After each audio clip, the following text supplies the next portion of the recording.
I found out that my wife is cheating on me. And so far, she and Josh don't know that I know. Josh, by the way, is or was my best friend. I know. It is a cliché, but clichés become clichés because they happen so often. I had no idea how to handle the situation. I couldn't comprehend why he was being intimate with my wife. Don't misunderstand. My wife is quite attractive in her mid-30s, and even after 3 kids, she looks striking in a bikini. But his wife, Carla, is equally stunning, if not more so. Carla stands tall at 5'7", with red hair that cascades to the middle of her back and green eyes that appear to peer into your very soul. I learned her measurements are 36, 23, 34, and I can't deny she had an effect on me. I let things slide for a couple of weeks after finding out about Josh and Heather as I tried to make up my mind about what to do. I loved Heather, and I wondered if there was some way to save our marriage. It didn't seem likely, but I couldn't know for sure until we talked. On Friday, I made up my mind to confront her. On Monday. Why? The 2-day wait. Heather had gotten a call from a very sick friend who needed some help, and she had rushed off to help her. I knew without a doubt that if I called Josh to ask him if he wanted to play golf on Saturday, I'd get Carla, and she would tell me that Josh wasn't there and was off doing something over the weekend. My parents had taken the kids up to their cabin on the lake for the weekend, so no wife and no kids meant that I was going to spend a quiet weekend alone, and it could very well be the last quiet weekend I would ever have. On the way home, I stopped and got a case of beer, and I fully intended to see that all 24 bottles were empty by Sunday night. When I got home, I put on a pair of shorts and a t-shirt and went into the kitchen. Dinner that night was going to be simple. I opened a package of hot dogs and put them in a pan to boil, chopped up an onion, and got a can of baked beans out of the pantry. I dumped the beans in a pot and put it on a burner, then opened my second beer. I was searching the refrigerator for the mustard when the doorbell sounded. Upon opening the door, Carla stood before me. She donned a tank top, seemingly without undergarments, paired with short denim shorts and flip-flops. The outline of her form was noticeable through the fabric of her top, causing an immediate and intense reaction from me. "Are you doing anything important?" she asked, batching it, working on dinner and drinking beer. "Mind if I join you?" "No, in the least I could use the company," I said as I stepped aside and let her in. We walked to the kitchen, and she sat down at the table. I knew she didn't drink beer, so I opened a bottle of Merlot when I poured her a glass. "Dinner is nothing fancy," I said. "Hot dogs and baked beans. Pretty simple stuff I can do." Simple. The hot dogs were boiling, and the beans were bubbling. So I turned off the heat and moved the pans to a cold side of the stove and got 2 plates from the cupboard. I handed Carla one and told her to help herself. She fixed herself 2 hot dogs and spooned some beans on her plate. We sat down to eat, and I asked, "What brings you over? You have any idea where Heather is?" "She went to help the sick friend." "I wonder when it happened." "When what happened?" "When Josh got sick. He seemed quite healthy to me when he left the house. You do know that Josh is involved with Heather, right? And that they are currently in room 130 at the Arrowhead Lodge." "I didn't know that they were at the Arrowhead, but I've known for a couple of weeks now that she has been cheating on me." "How did you find out?" "I discovered a piece of a prophylactic wrapper in his pants pocket while doing laundry. He doesn't use them with me because we've been attempting to conceive. I resolved not to have his child if he was unfaithful. I didn't want to risk becoming a single mother in the event of a separation. So I hired a private investigator with some inheritance from my father. They meet for extended lunches, and when he tells me he's working late, he's often spending time with Heather." "How did you learn about it?" "I was in the basement working on a bookcase I'm making. The phone rang, and I picked up the basement extension. Heather must have picked up the upstairs phone a second or so ahead of me, and I heard her say the word lover just as I put the phone to my ear. So I quietly listened while Josh told her they would have to skip their usual long lunch at the Marriott due to an important meeting he had to attend. I got to listen to her tell him that she would miss him and that he was going to have to work hard to make it up to her the next time. You haven't done anything about it. I haven't been able to make up my mind as to what to do. I did decide this afternoon to confront her when she gets home and see where it goes from there. What are you going to do?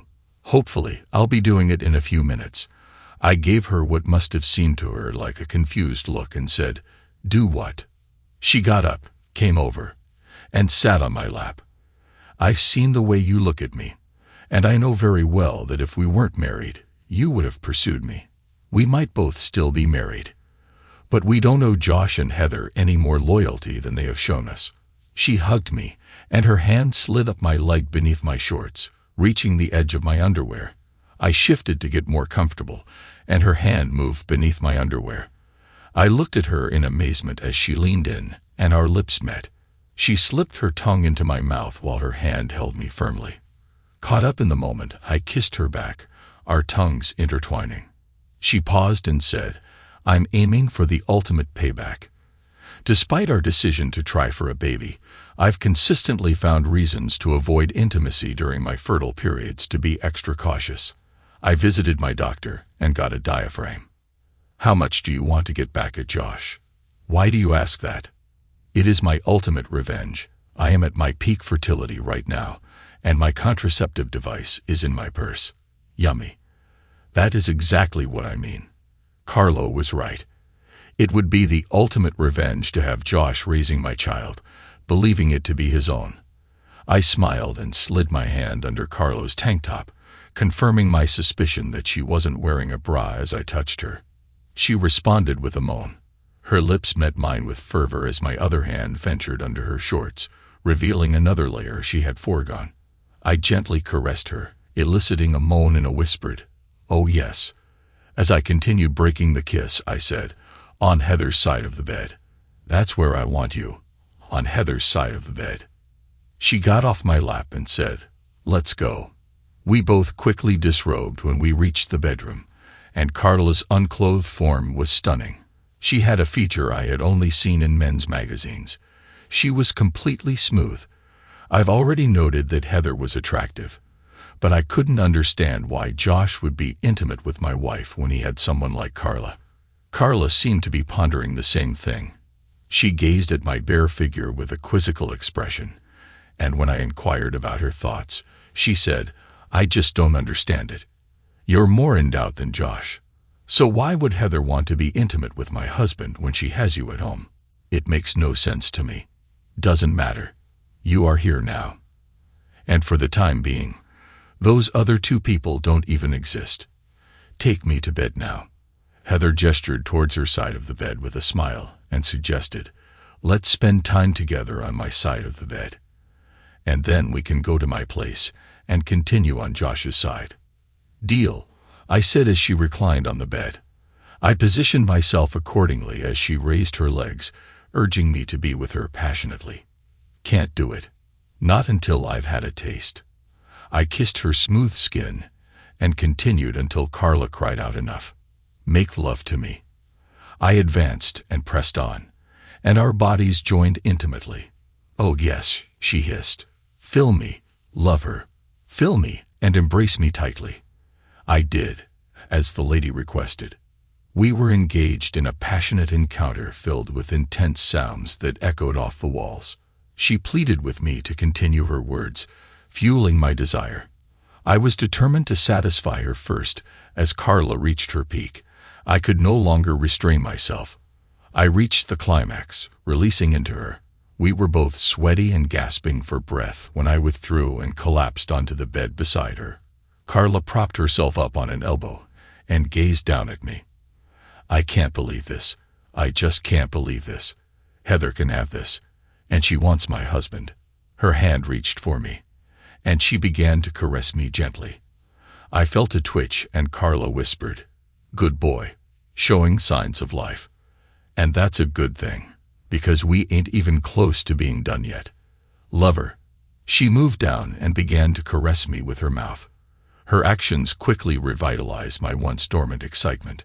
She then paused, shifted her position, and with a playful declaration of my turn to ride, she began to move rhythmically atop me. Carla and I reached a point of intense passion, and I shifted her position so that she lay on her back. Our connection deepened, and we shared a moment of peak intensity. As we rested afterwards, she said, "You weren't going to make me go home tonight, are you?" "Silly girl," I said as I pulled her to me. We fell asleep, wrapped around each other. I woke before Carla did in the morning, and as I lay there looking at her, I couldn't help but think that my actions with Josh's wife didn't make me any better than Heather. I could rationalize it by saying that Heather's infidelity released me from my vows. She did so I could write. What's good for one is good for the other, right? Turnabout is fair play, right? But for me, the bottom line was that I had been unfaithful to my marriage. I couldn't claim the moral high ground when I confronted Heather. True, she didn't know what I had done, but I knew. I hadn't noticed that Carla was awake until she said, "You look deep in thought. What are you thinking?" I told her, and she said, "I made the same promises you did when I married Josh. So I guess that makes me unfaithful too. But I don't see it that way. Josh made the same vows as I did, and then he broke them to me. That meant we had a contract, and if we were dealing in law, if I remember correctly from my business law classes, Josh would be in breach of contract, and the contract could be declared null and void. I know marriages aren't handled that way, but it doesn't change the fact that Josh and I had a contract, and he broke that contract with me. That means, at least to me, that I no longer have to honor that contract, unless I choose to. You need to look at your marriage the same way you aren't being unfaithful. You are only doing what her breach of her contract with you has freed you up to do. Enough of this talk. Take me out and feed me. And then we need to go to my place and reclaim Josh's side of the bed and work on starting a family." Her hand began to glide down my body, and as it reached my lower abdomen, I could feel a growing excitement. We became passionately involved, and if she wasn't expecting, by the time we fell asleep at her place, it certainly wasn't due to a lack of effort. However, I doubt the final attempts were fruitful, as it seemed nothing substantial resulted. In the morning, she inquired about the time the kids would return, and I informed her they would be home around 6. She served me steak and eggs for breakfast, suggesting I would need my energy for the day's activities. We called it quits around 4 so I could head home and be there in case my parents got there earlier than expected before I went home. Carl asked me if I had made up my mind as to what I was going to do, and I admitted that I hadn't. "Are you a good enough actor to pretend that everything is fine?" I don't know why, because, in my opinion, the best retaliation is for us to continue what we spent the weekend doing. I want to keep at it until I'm pregnant. Also, you need to consider your children. A divorce will limit your access to them, because around here the courts always award custody to the mother. You might only see them every other weekend. And that's if Heather isn't too upset with you to find some reason to prevent the visit. My advice would be to tolerate her life as usual, except that you and I would be passionately involved whenever possible. I don't know about that, Carla. Sooner or later, cheaters will get caught. If they catch us, it reduces our chance to hold the high ground in any talks we have. They got caught because of careless mistakes. You discovered Heather's secret because they foolishly used the landlines to talk. I learned about it because Josh was so negligent. He brought proof home in his pocket. We won't risk that. We will buy a couple of prepaid phones from Walmart and use them to communicate to prevent our spouses from finding them. We will store them in our work desks. We will coordinate our meetings to coincide with theirs. No, we won't be able to do that. If Heather calls and says she has to work late, I'll have to babysit. And if they are doing it on their lunch hours, we won't be able to. Because I can only rarely take long lunches. You can sometimes work late, can't you? When you do, she will need to be home to watch the kids. I play cards with some sorority sisters from college every Wednesday night, and sometimes I stop for drinks after work with my colleagues. And Josh is accustomed to that. Another thing we can do is put a tap on our phone lines so we will know what they're discussing. Are you interested? You've thought it all out, haven't you?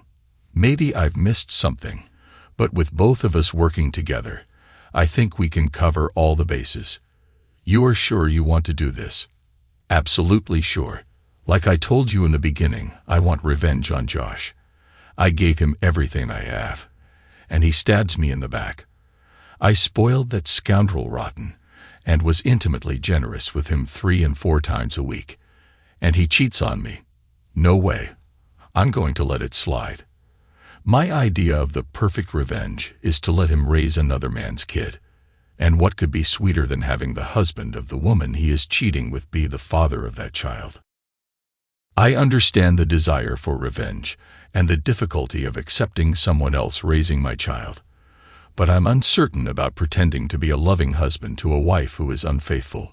You have an incentive, my love. I do. Over the last 48 hours, you seem to thoroughly enjoy what I provided. You can have as much as you want, whenever you want, and for as long as you want. You do know that's an incredibly hard offer to refuse. I certainly hope so. And there's more. Josh wants 2 children, a boy and a girl. And I want both to have the same father. It could be even better. What if the first 2 are both girls? I know he'll want a son. Are you willing to keep trying? I am. As long as we don't get caught. We will just have to make sure that that doesn't happen. Oh, and one last thing. Can you act natural around Josh? It will be difficult not to show a knowing smile, aware that I'll be doing my utmost to start a family with him. But I believe I can manage it. I think Tuesday will be my next night to stop after work with the girls. What a coincidence. I'll be working late on Tuesday. My folks dropped the kids off at 6:30 and told me they hadn't eaten yet, so I took them to Mickey D's. I wasn't surprised when they wanted Happy Meals.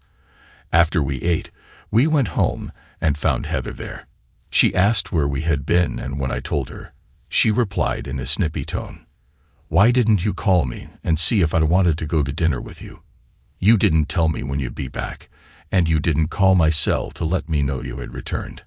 I replied in the same sharp tone. She gave me a nasty look and then went to greet the children while Heather put the children to bed. I went online and researched how to tap a phone line using a voice-activated tape recorder. I decided to purchase 1 or 2 on my way home from work the next day. I buy 2 so I could tap not only my line, but also Josh's line. I'd have to call Carla to arrange it. I noticed Heather hadn't showered before coming to bed. She might have showered earlier, but perhaps she hadn't. And I wasn't interested in being intimate after someone else. I might have unknowingly accepted it before, but not this time. When Heather initiated, I claimed to have an upset stomach and suggested waiting until the next day.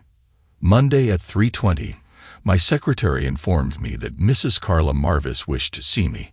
I instructed Shelley to allow Carla to enter. Carla came in, closed the door behind her, and approached me to offer a greeting. "Too bad you have a secretary right outside your door. If she weren't there, I'd lock the door, and we could share an intimate moment right here on your desk. If you can kill 10 minutes, she goes home at 3:30. Oh wow, I was just kidding. But I can easily kill 10 minutes. She opened her purse and took out a cell phone and handed it to me and told me that she had already programmed her number into it. The plan for tomorrow is that at lunchtime I'm going to the Marriott to secure a room. I chose the Marriott because it requires going inside and down a hall to access the rooms, avoiding any external doors that might expose our entry.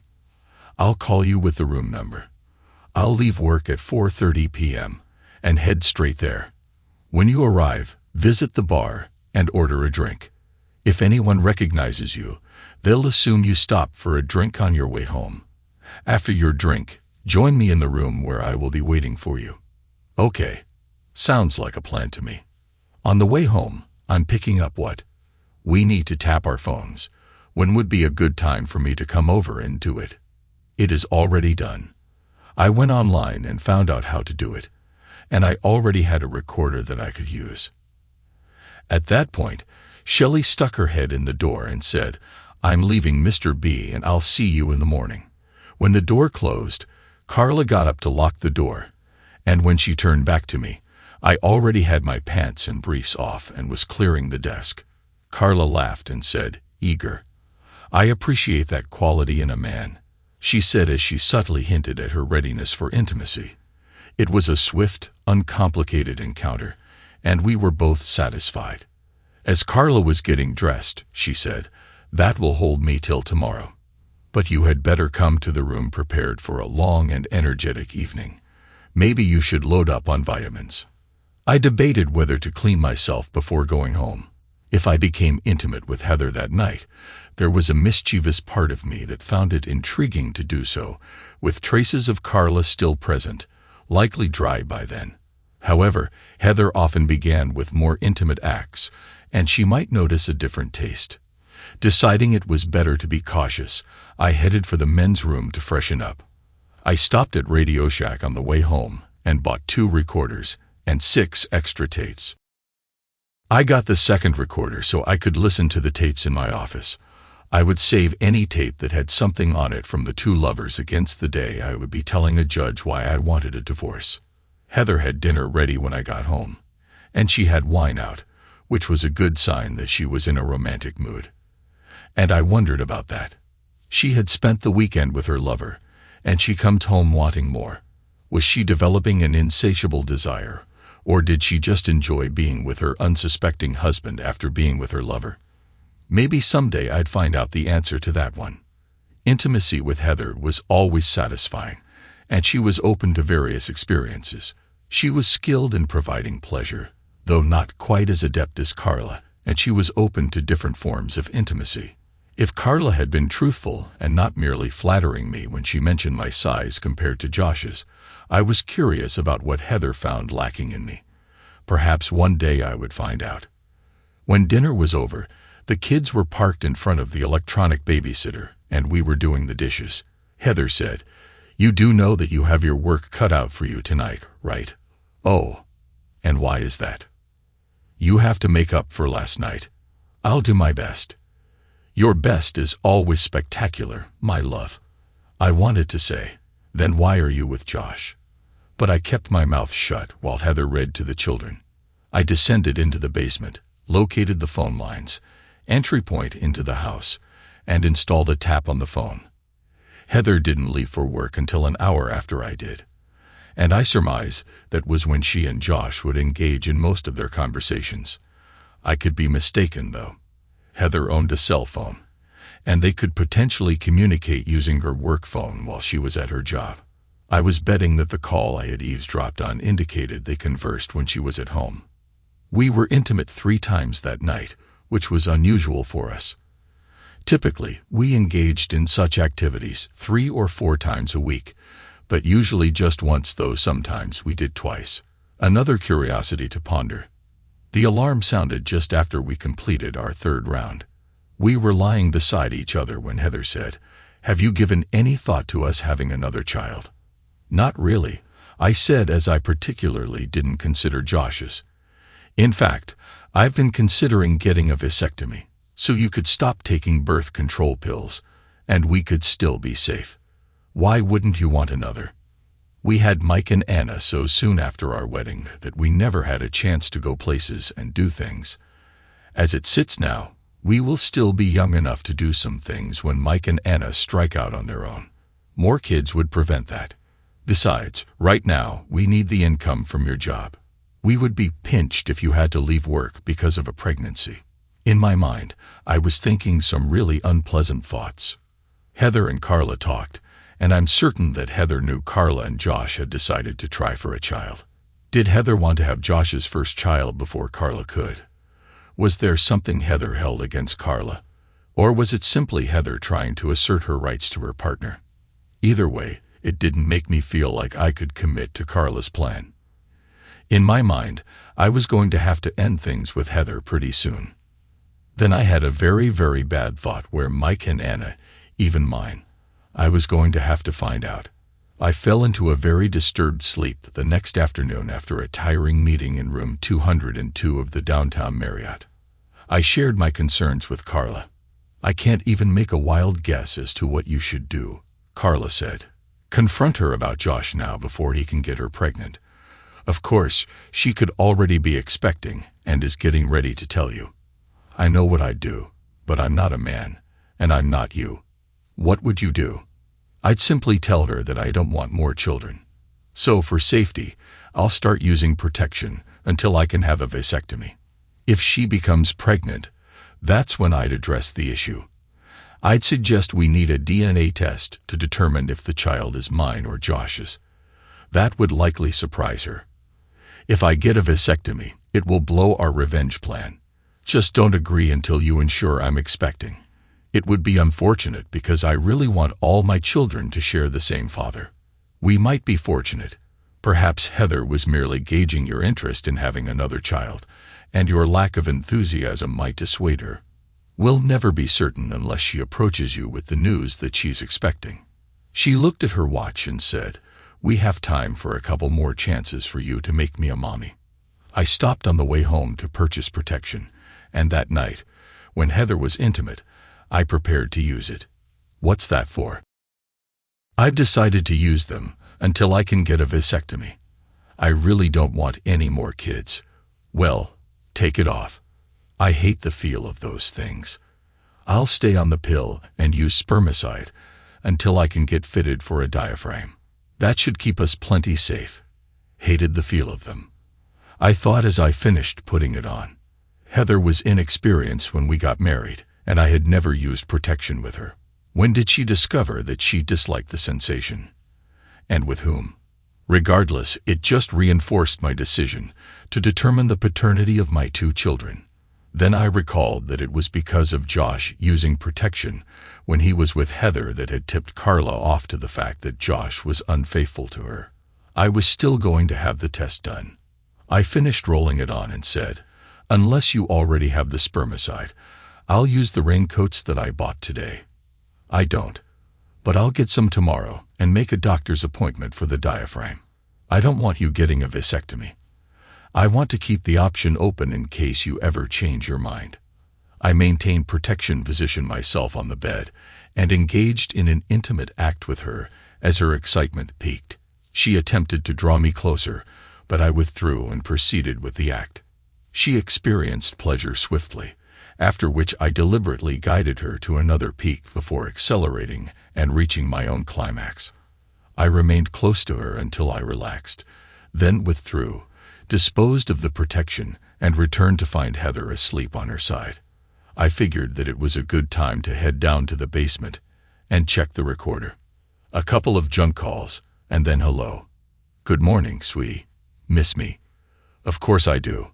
We still on for lunch today?" "Yes, but I think our lunch meetings are about over. Unless we can find some place where it won't cost so much. Those motel rooms are draining my family budget. I can't keep taking from it. Sooner or later, there won't be enough in it to feed my family. And I certainly don't want Barb asking why. I'll try to come up with something. Wednesday night is her card night. Have you figured out a way to get out of the house yet?" "Not yet, but I'm working on it. I'll cross my fingers. I need more of you than I get on a 45-minute lunch break." "Me too, lover. Talk to you tomorrow." "Of course. Till then, bye, baby." I almost became sick when I realized that I had been intimate with Heather after she had been with Josh that afternoon. But I managed not to. I found it interesting that she was not only unfaithful to me, but she also had to pay for the room to do it in. I wondered how Carla would react when she heard that her husband referred to her with a derogatory term. The only thing I knew for sure as I climbed the steps out of the basement is that Heather would not be able to leave the house on Wednesday night. Tuesday, when I got to work, I took the track phone out of my desk drawer and called Carla. And when she answered, I said, "Good morning, jerk." "What? Who in the world is this?" "You have forgotten the voice of the father to be of your children already. And besides, who else has this number?" "Bob, why are you calling me an offensive name?" "Listen to this," I said as I held the recorder up to the phone and pressed play after the woman's card night had played. I said, "See, I have it on good authority that you are unfaithful. A husband knows these things about his wife, right? When the time comes, I'll eliminate the despicable person. I played the rest of the tape for her since she obviously hadn't checked the recorder that she had put on her home line. And after she listened to it, she asked me what I was going to do. I think I'll have to work late on Wednesday, but I won't let her know until it's almost time for her to finish work. Hopefully, it will be too short notice for her to arrange a babysitter. Did you catch the part where Heather says she's paying for the room they meet in? Doesn't surprise me. Josh has always been cheap. I guess if you are going to work late, I'll skip my card night, and we can get together. I'll call you tomorrow and set it up. Wednesday over breakfast, Heather asked me if I had plans for the evening. And when I said no, I asked why she wanted to know. The girls from work have been talking about stopping after work to have a couple of drinks and socialize away from work. I can't do it unless you are here to watch the kids. Shouldn't be a problem. I kissed her goodbye and left for work. I then rented a room at the Marriott. Upon arriving at work, I called Carla and provided her with the room number. Heather finishes her job at 5, so around 440. I informed her that I would be working late. There are some problems with the Henderson contract, and they have to be taken care of before Nathan goes to his meeting with them in the morning. Sorry for such short notice, but I really can't get out of it. I may be really late, so don't wait up for me. Love you. Bye.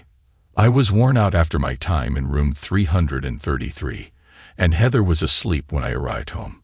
If she had been awake and in the mood, I doubt I would have had the energy for intimacy.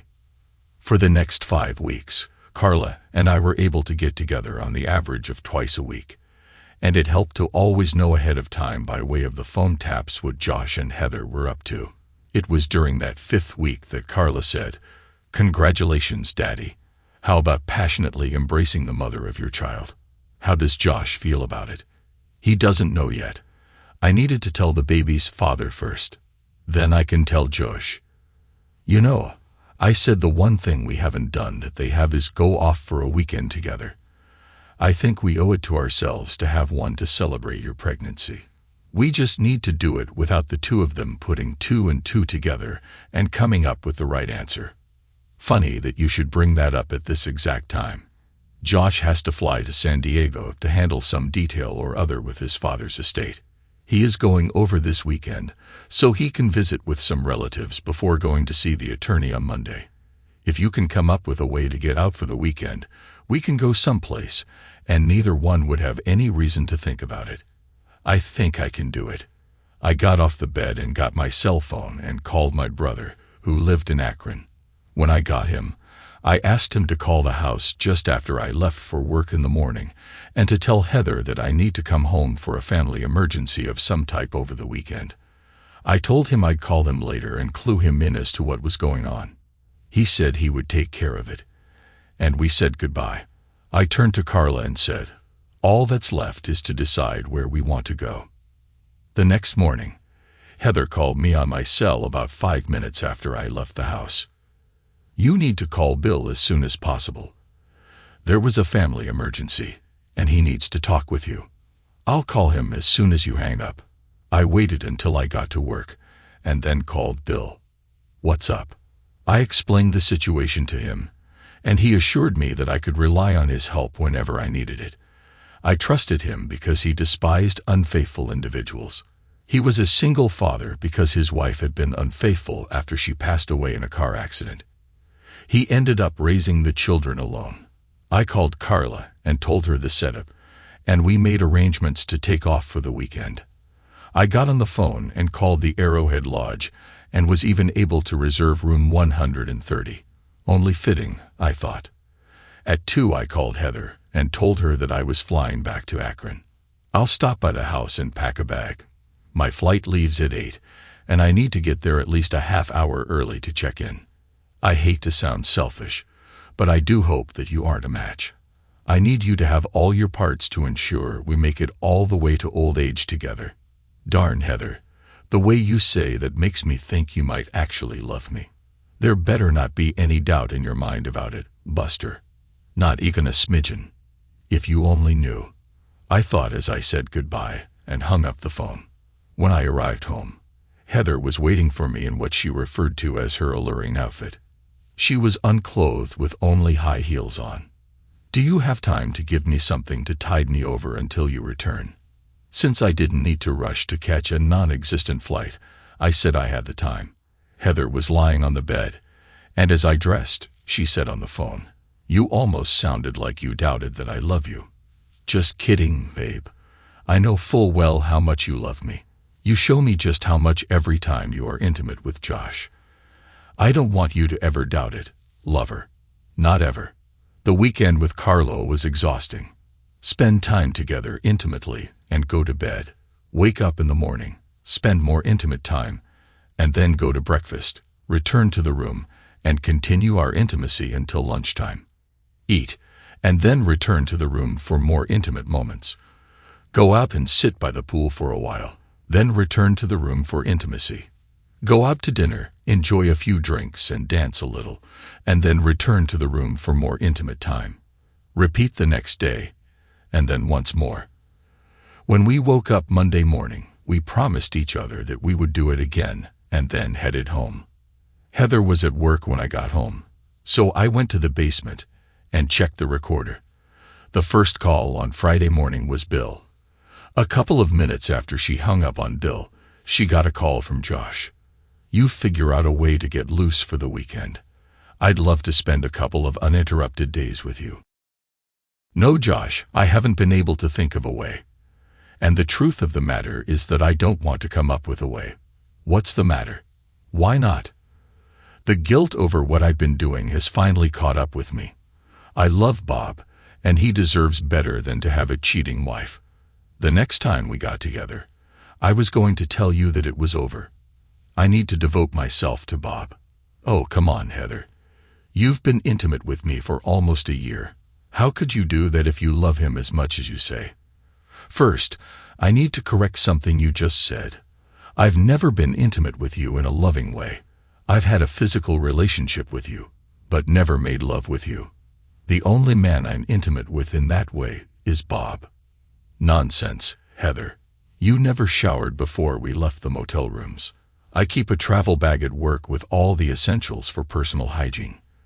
Bob has never detected even a hint of your presence." "No, Josh, I'm ending this before we get discovered. I love Bob, and I don't want to lose him. Be content that you managed to sway me when I was inebriated at that first time. Maybe so, but you weren't drunk all the other times. Depends on what you mean by drunk. I was intoxicated with the excitement I got from being with Bob after you and I were intimate. I wanted to see if the thrill would be there if I was sober, so I let you and I be together a second time, and it was. That is the only reason," I continued. "We've managed to keep it a secret for a little over a year, but I've come to realize that the feeling I get from going to Bob after being with you isn't worth the risk of losing him if we got caught. Enjoy your time in California, Josh, and when you return, don't contact me. Goodbye." Interesting, I thought as I pulled the tape and inserted a fresh one.